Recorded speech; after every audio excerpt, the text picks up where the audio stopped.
ناظرین، بنی اسرائیل میں ایک عبادت گزار شخص تھا جو لوگوں سے الگ رہ کر عبادت کیا کرتا تھا۔ وہ ایک طویل مدت تک اپنی عبادت گاہ میں عبادت کرتا رہا۔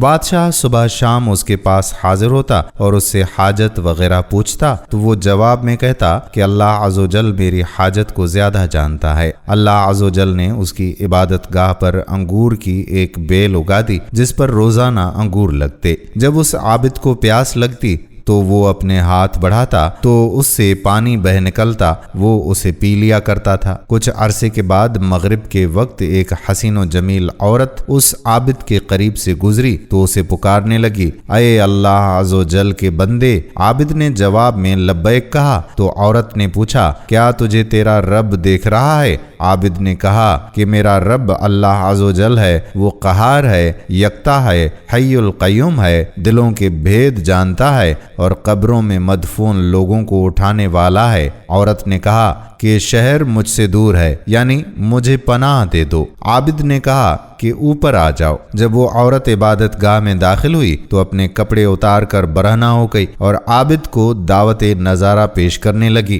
اس عابد نے اپنی نگاہیں جھکا لیں اور عورت سے کہا کہ تو برباد ہو، اپنا جسم ڈھانپ لے۔ عورت بولی کہ اگر آج رات تو مجھ سے نفع اٹھا لے گا تو تیرا کیا جائے گا؟ تو اس عابد نے اپنے نفس سے پوچھا، تو کیا کہتا ہے؟ نفس بولا کہ خدا عز و جل کی قسم، میں تو اس موقع سے ضرور فائدہ اٹھاؤں گا۔ عابد اپنے نفس سے بولا، تیری ہلاکت ہو، تو گندھک کا لباس اور آگ کے انگارے چاہتا ہے اور میری اتنے عرصے کی عبادت ضائع کرنا چاہتا ہے۔ کیا تو نہیں جانتا زانی کی بخشش نہ ہوگی اور اسے منہ کے بل جہنم میں دھکیل دیا جائے گا؟ جہنم کی آگ کبھی نہ بجھے گی اور نہ ہی فنا ہوگی۔ مجھے اندیشہ ہے کہ اللہ عز و جل تجھ پر ایسا غضب فرمائے گا کہ پھر کبھی تجھ سے راضی نہ ہوگا۔ جب اس کے نفس نے اسے مزید ورغلایا تو وہ عابد بولا کہ میں تجھے دنیا کی ہلکی آگ پر پیش کرتا ہوں، اگر تو نے اسے برداشت کر لیا تو تجھے آج رات اس عورت سے نفع اٹھانے دوں گا۔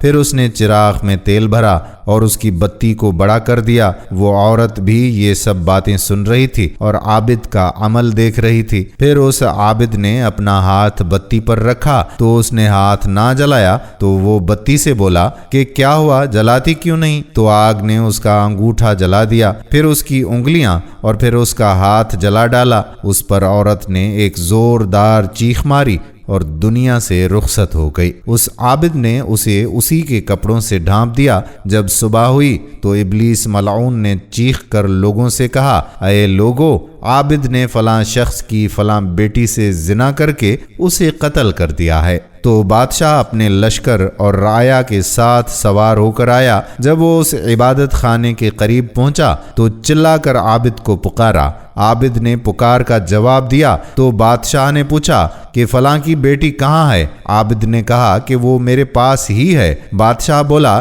کہ اسے میرے پاس بھیجو۔ عابد بولا وہ تو مر چکی ہے۔ بادشاہ بولا جب وہ زنا پر راضی نہ ہوئی تو نے اسے قتل کر دیا۔ پھر اس عورت کو وہاں سے اٹھا لیا گیا اور عابد کو قید خانے میں ڈال دیا گیا۔ وہ لوگ زانی کو آرے سے کاٹ دیا کرتے تھے۔ اس عابد کا ہاتھ آستین میں چھپا ہوا تھا، وہ انہیں اپنا قصہ نہیں بتا رہا تھا۔ پھر اس کے سر پر آرا رکھ دیا گیا اور جلادوں سے کہا گیا کہ آرا چلاؤ، تو انہوں نے آرا چلا دیا۔ جب آرا اس کے دماغ تک پہنچا تو اس کے منہ سے آہ نکلی تو اللہ عز و جل نے جبرائیل علیہ السلام کو بھیجا کہ اس سے کہو کہ یہ کچھ نہ بولے، میں اسے دیکھ رہا ہوں۔ میرا عرش اٹھانے والے اور آسمانوں کے مکین فرشتے رو رہے ہیں۔ مجھے اپنی عزت و جلال کی قسم، اگر اس نے دوسری مرتبہ آہ نکالی تو میں آسمانوں کو زمین پر گرا دوں گا۔ تو اس نے مرتے دم تک نہ ہی کوئی آہ نکالی اور نہ ہی کوئی اور بات کی۔ جب اس کا انتقال ہو گیا